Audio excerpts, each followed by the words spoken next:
जय राधे जय रमण बिहारी, जय दुनंदन जय हलधारी। जय राधे जय रमण बिहारी, जय दुनंदन जय हलधारी। जय राधे जय रमण बिहारी, जय दुनंदन जय हलधारी। जय राधे जय रमण बिहारी, जय दुनंदन जय हलधारी। चरण शरण प्रभु शरण तुम्हारी, जय राधे हम शरण तुम्हारी। शरण शरण प्रभु शरण तुम्हारी, जय राधे हम शरण तुम्हारी। चरण शरण प्रभु शरण तुम्हारी, जय गुरुदेव हम शरण तुम्हारी। शरण शरण प्रभु शरण तुम्हारी, जय गुरुदेव हम शरण तुम्हारी। जय राधे जय रमण बिहारी, जय दुनंदन जय हलधारी। राधे रमण बिहारी, जय दुनंदन जय हलधारी।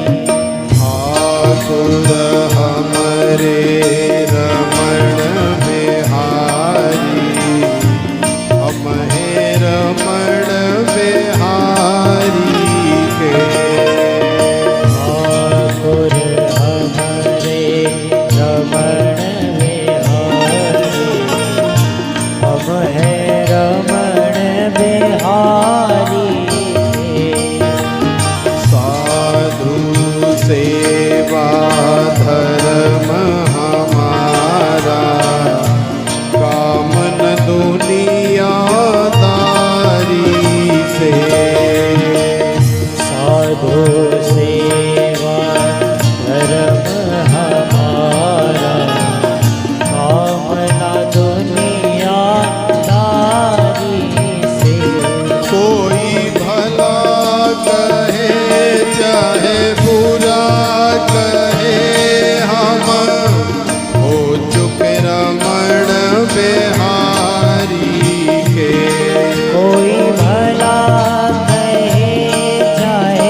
श्री रमण बिहारी लाल की जय। श्री सद्गुरुदेव भगवान की जय। श्री रमण रेती धाम की जय। श्री बांके बिहारी लाल की जय। श्री सुखदेव जी महाराज की जय। श्रीमद् भागवत भगवान की जय। जय जय श्री राधे।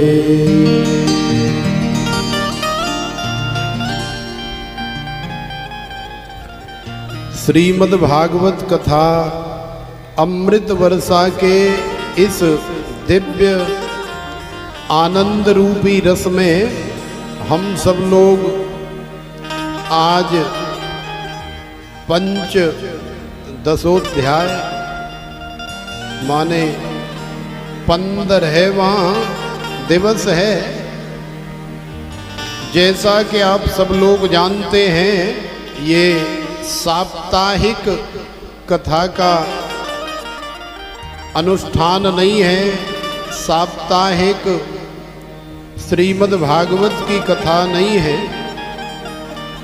ये एक आनंद रूपी रस 16 दिवसीय 6 तारीख से लेकर के और 21 माने अपरा एकादशी से भीमसेनी निर्जला एकादशी तक का विशेष रस हम लोग श्रवण कर रहे हैं और आनंद ले रहे हैं।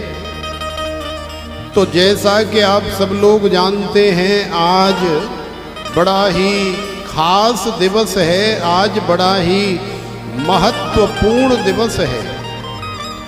मोक्षदायिनी माँ भगवती गंगा का आज अवतरण दिवस है, जिसे हम सब भारतवासी और संपूर्ण विश्व में श्री गंगा दशहरा के नाम से मनाया जाता है।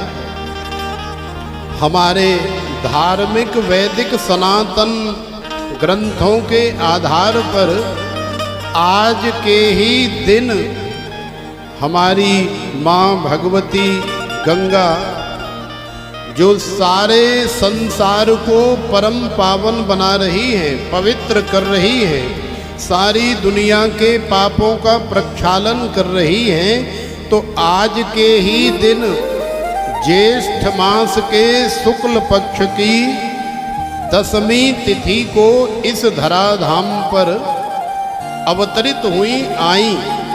तो आज हम सब लोग बड़े ही हर्षोल्लास के साथ, बड़े ही आनंद के साथ में माँ भगवती गंगा के अवतरण का आनंद ले रहे हैं और उनका स्मरण करके अपने जीवन को परम पावन बना रहे हैं। तो प्रेम से बोलो राधे राधे। तो आज गंगा दशहरा पर हम लोग ज़्यादा से ज़्यादा माँ भगवती गंगा का स्मरण करें, माँ भगवती गंगा का चिंतन करें, क्योंकि माँ भगवती गंगा इस कली काल में संसार के जीवों को पवित्र करके उनका कल्याण करने के लिए ही इस मृत्यु लोक में आई हैं। अन्यथा माँ भगवती गंगा तो हमेशा ब्रह्मलोक में निवास करती है।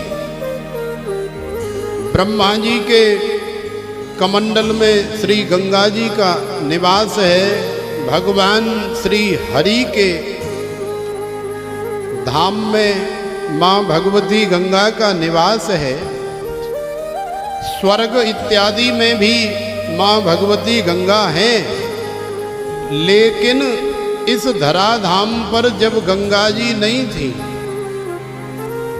तो कथा है, श्रीमद् भागवत में ही एक ऐसी कथा आती है कि एक बार महाराज सगर ने, अब कथा सुनाने से पहले हम आप सबको आज गंगा दशहरा की बहुत बहुत शुभकामना, बहुत बहुत बधाई, बहुत बहुत मंगल कामना प्रदान कर रहे हैं अपनी तरफ से भी और इस व्यासपीठ की तरफ से भी, और श्री ठाकुर जी के चरणों में निवेदन कर रहे हैं कि माँ भगवती गंगा आपके जीवन को परम पावन बनाएं, पवित्र बनाएं। तो देखो कितनी अद्भुत कथा है माँ भगवती गंगा के जीवन काल की, जिसे हम लोग श्रवण करें तो हमारा भी जीवन वास्तव में धन्य हो जाएगा। एक बार महाराज सगर ने बहुत बड़ा व्यापक यज्ञ किया। उस यज्ञ की रक्षा का भार उनके पौत्र अंशुमान ने संभाला। श्रीमद् भागवत में ही ये कथा आती है। इंद्र ने देखा कि महाराज सगर इतना व्यापक यज्ञ कर रहे हैं और यज्ञ पर यज्ञ कर रहे हैं, यदि इनका ये यज्ञ रूपी अनुष्ठान पूर्ण हो गया तो हो सकता है कि आने वाले समय में हमें स्वर्ग का सिंहासन खाली करना पड़े और महाराज सगर जो है स्वर्ग में आकर के राजा बन जाएं। तो देखो अपनी गद्दी की, अपनी कुर्सी की तो इंद्र से लेकर के संपूर्ण संसार में, संपूर्ण ब्रह्मांड में सबको फिक्र होती है। जो जहाँ जिस गद्दी पर बैठा है वो अपनी गद्दी, अपनी सीट, अपनी कुर्सी छोड़ना नहीं चाहता। तो इंद्र को भी चिंता हो जाती है जब कोई ऋषि मुनि या भगवान का कोई भक्त साधना करता है, जब कोई कठोर तप करता है, कोई यज्ञ करता है, तो इंद्र का सिंहासन हिलने लगता है, डोलने लगता है। इंद्र भी घबराने लगते हैं कि अब तो हमारी कुर्सी के ऊपर कहीं खतरा न बन जाए। तो इंद्र ने सगर के यज्ञीय अश्व,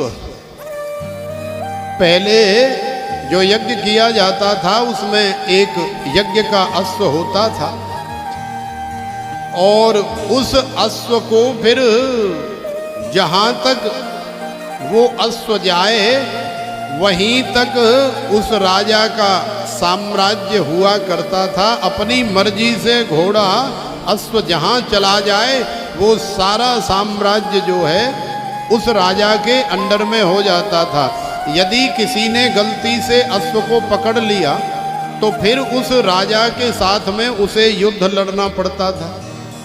यदि राजा ने उसे हरा दिया तो भी राज्य उसका है, और घोड़े को किसी ने नहीं पकड़ा तो भी राज्य उसी का है। तो इस तरह की कुछ व्यवस्था थी। लेकिन आज इंद्र ने और चोरी से, चुपके से सगर के यज्ञीय अश्व का अपहरण कर लिया।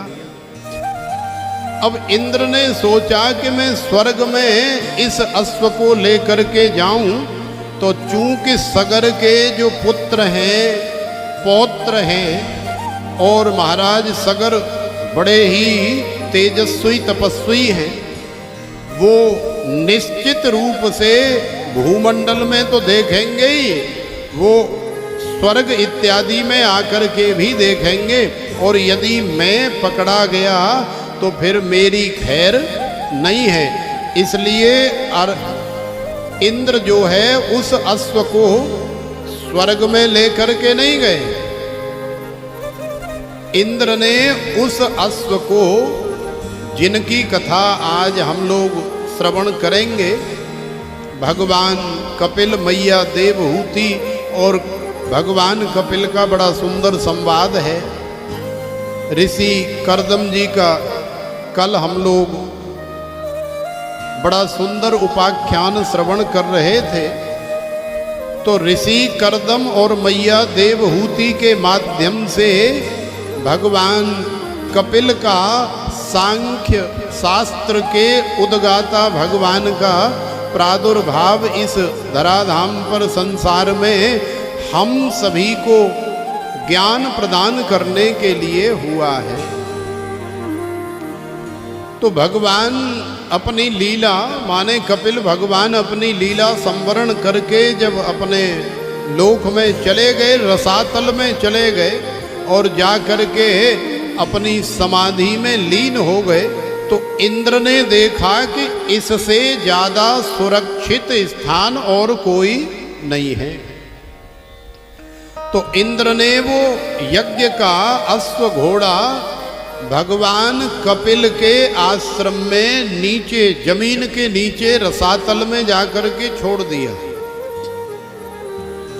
अब जब पता लगा कि यज्ञ का अश्व जो है गायब हो गया है, कहीं मिल नहीं रहा है, कहीं दिख नहीं रहा है, तो महाराज सगर के पौत्र और पुत्रों ने, अंशुमान ने सगर की 60,000 प्रजा को लेकर के उस घोड़े को खोजना ढूंढना प्रारंभ कर दिया। सारी दुनिया में उसकी खोज की गई, स्वर्ग तक उसकी खोज की गई, सारे मृत्यु लोक में उसकी खोज की गई, लेकिन कहीं भी संपूर्ण भूमंडल में और स्वर्ग इत्यादि में वो यज्ञ का अश्व नहीं मिला। जब अश्व नहीं मिला तो फिर इस धरती की खुदाई चालू कर दी गई कि देखो कहीं कोई मायावी कहीं कोई जमीन के नीचे तो नहीं लेकर के घुस गया। कहते हैं ना कि तुम जा करके चाहे जमीन के नीचे भी छुप जाओगे, घुस जाओगे, तो वहां से भी खोद करके निकाल लिए जाओगे। तो अंशुमान ने सगर की 60,000 प्रजा को साथ में लेकर के और ये संपूर्ण धरती की इस धराधाम की खुदाई चालू कर दी। तो खोदते खोदते खोदते खोदते एक बड़ा ही रमणीक, बड़ा ही सुंदर आश्रम, बड़ा ही सुंदर स्थान मिला।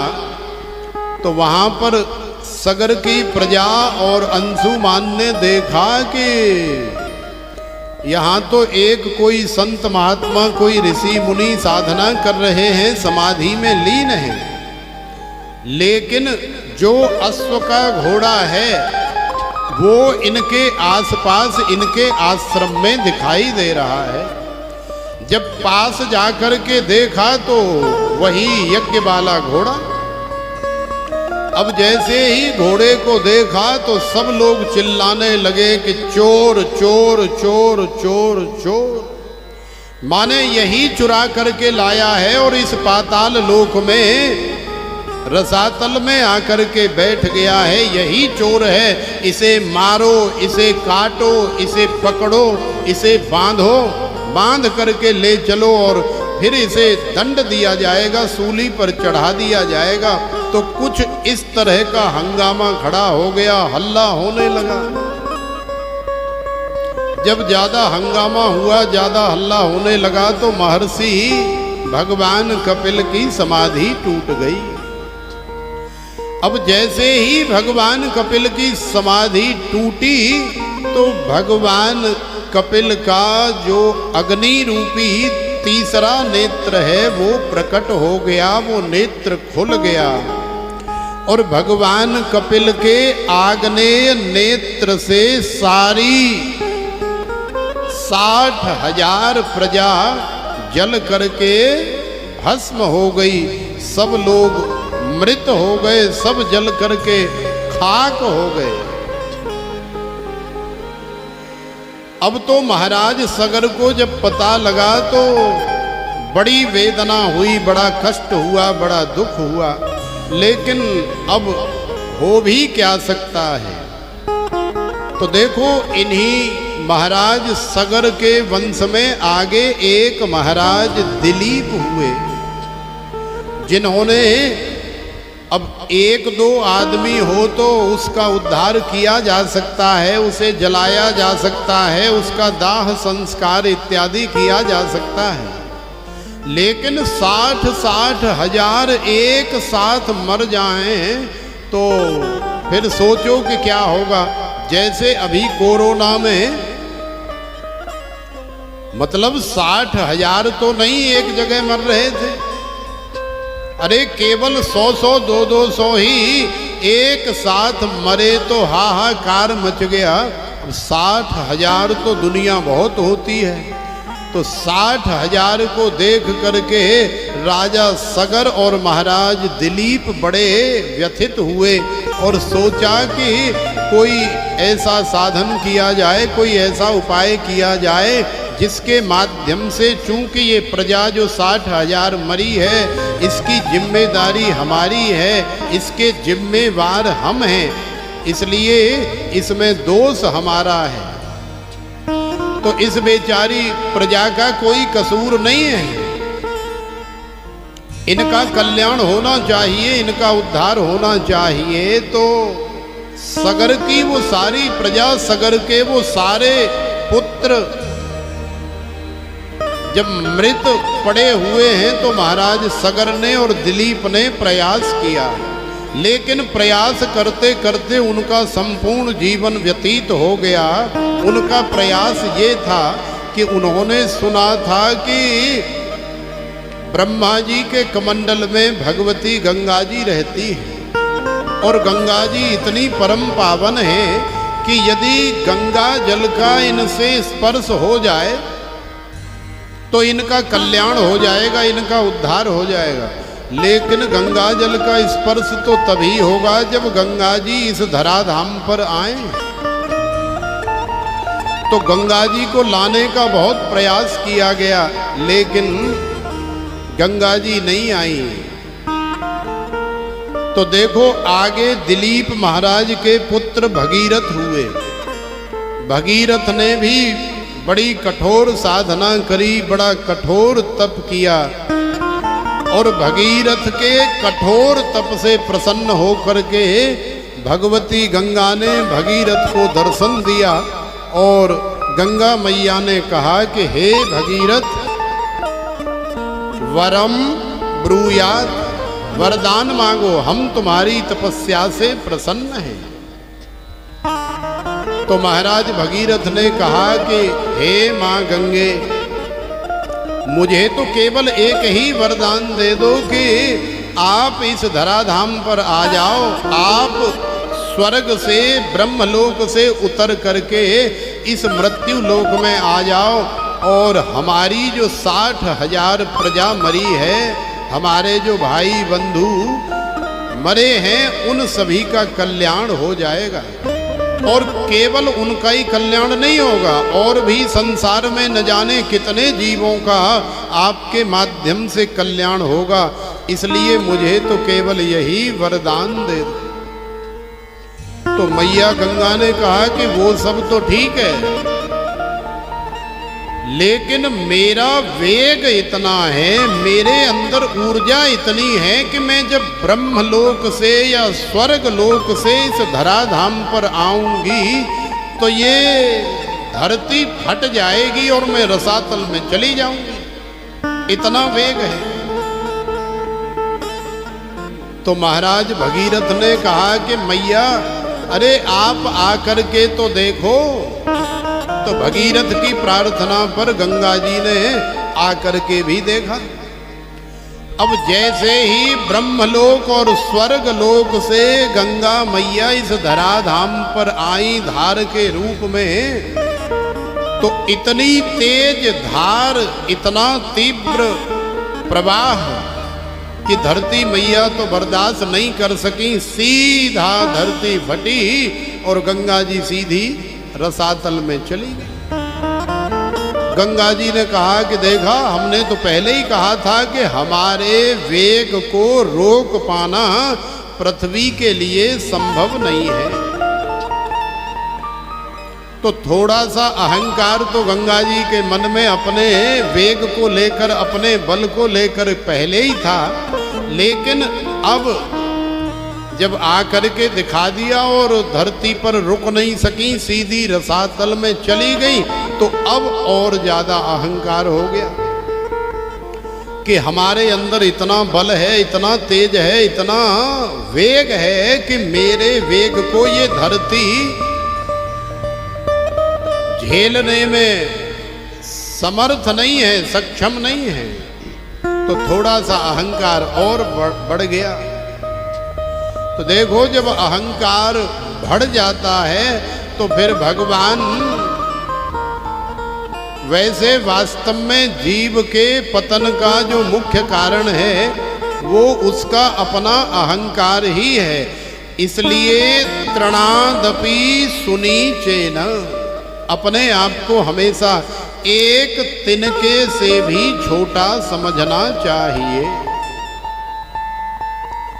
तो भगीरथ ने कहा कि मैया अब क्या किया जाए। दो चार और संत महात्माओं से सलाह ली गई, ब्रह्मा जी से भी सलाह ली गई कि भगवती गंगा का आगमन इस धराधाम पर कैसे होगा। तो ब्रह्मा जी ने भगीरथ को बताया कि देखो महाराज भगीरथ, आप एक ऐसा काम करो, आप भगवान भोलेनाथ की तपस्या करो, भगवान भोले बाबा को प्रसन्न करो, और यदि भोले बाबा प्रसन्न हो गए तो आपके सारे काम बन जाएंगे। तो भगीरथ ने फिर कैलाशपति शंभो महादेव बाबा भोलेनाथ की साधना करी और तपस्या से भगवान शंकर को प्रकट किया, प्रसन्न किया। भगवान शंकर से कहा कि प्रभु, इस धराधाम पर मुझे गंगा जी को लाना है, लेकिन गंगा जी को ये धरती झेलने में समर्थ नहीं है, और गंगा जी भी चाहती हैं कि मैं आऊं, लेकिन उन्हें झेलने के लिए, उन्हें सहने के लिए कोई सामर्थ्य चाहिए, कोई शक्ति चाहिए। तो आप कुछ ऐसी व्यवस्था करो। तो भगवान शंकर ने भगीरथ की तपस्या से प्रसन्न होकर के भगीरथ से कहा कि ठीक है, अब आप अपनी गंगा मैया से जाकर के कह दो कि भोले बाबा जो है अपनी जटाओं को खोल करके बैठे हैं, तो सबसे पहले आप ब्रह्मलोक से उतरो, चाहे स्वर्ग लोक से उतरो, सबसे पहले आप भोले बाबा की जटाओं में आकर के गिरो, उसके बाद फिर आगे की तरफ जाना। तो भोले बाबा तो जमीन पर, धरती पर बैठे, समाधि लगा करके, जटाएं खोल करके। तो देखो, माँ भगवती गंगा ब्रह्मलोक से सीधी गिरी भोले बाबा की जटाओं में, और जैसे ही जटाओं में गिरी तो भोले बाबा ने जटाएं ऐसे ऐसे करके ऐंठ दी।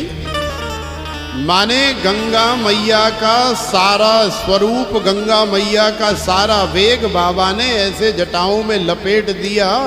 तो बाबा की तो जटाएं गीली भी नहीं कर पा रही गंगा मैया। अब तो गंगा मैया का अहंकार जो है वो चूर चूर हो गया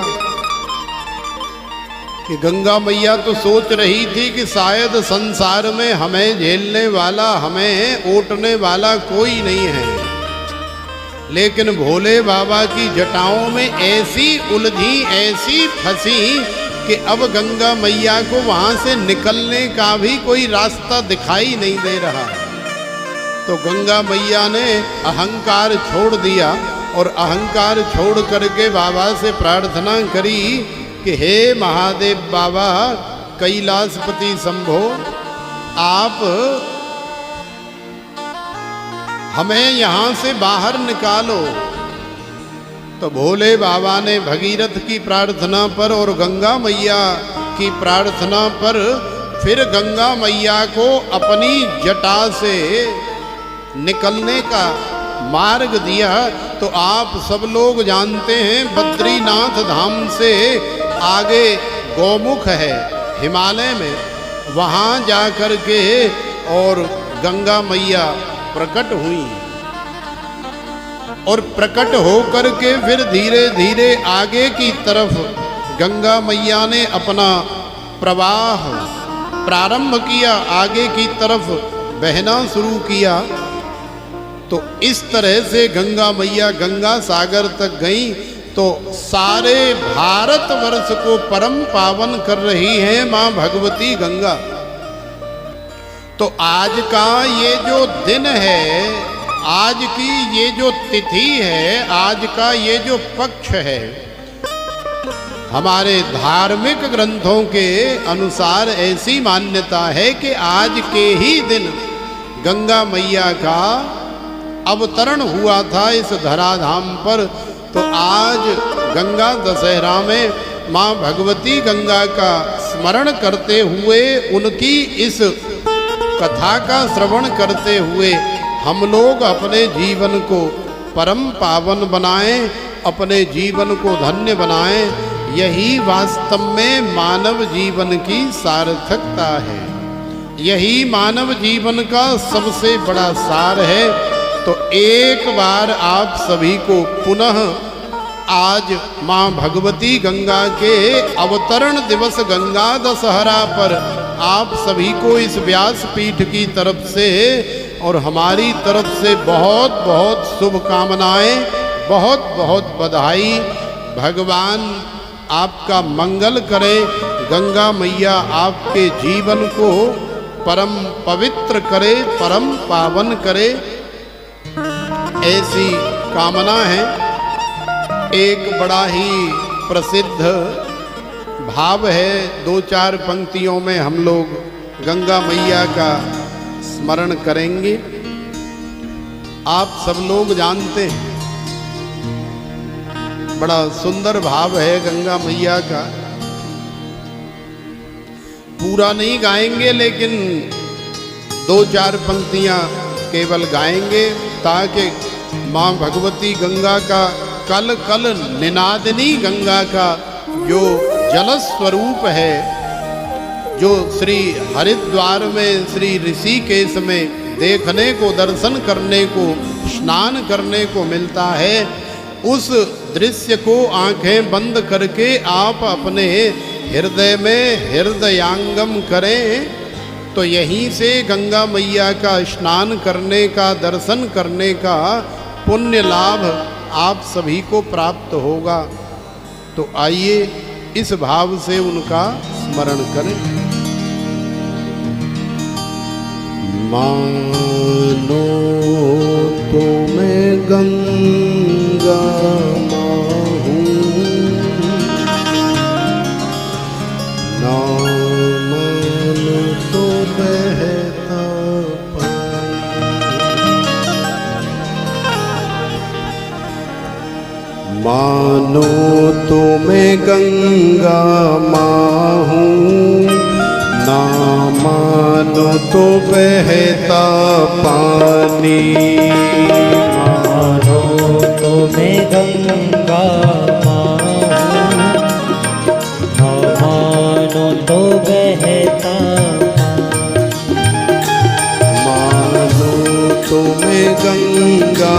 माँ हूँ, ना मानो तो बहता पानी। मानो तो मैं गंगा माँ हूँ, ना मानो तो बहता पानी। जो स्वर्ग ने दी धरती को,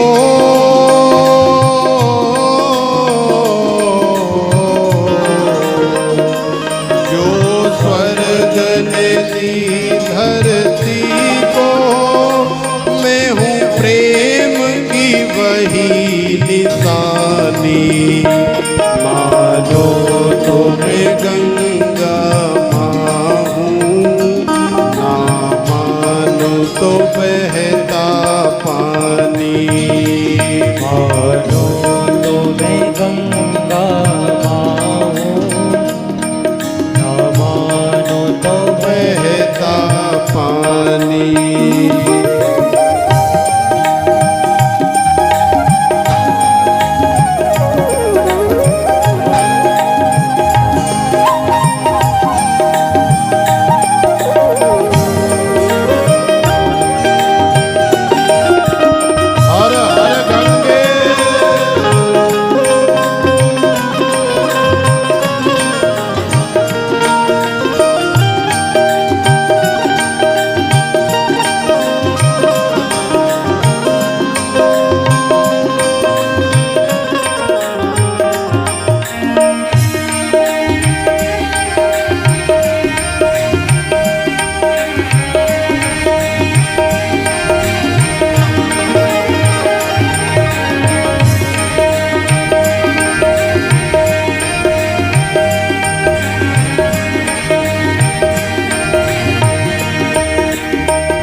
गंगा